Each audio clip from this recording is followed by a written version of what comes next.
Inilah design dia yang kita akan nampak dia lebih kuat, lebih tough dan susah untuk lendut dekat bahagian tengah.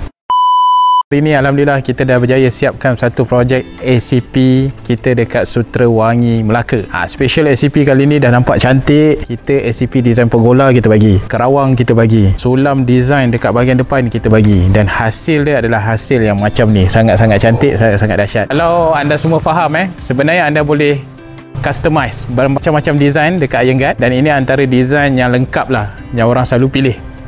Yang saya cakap 3 tadi. Jadi kita layan video yang dah siap ni. Tengok.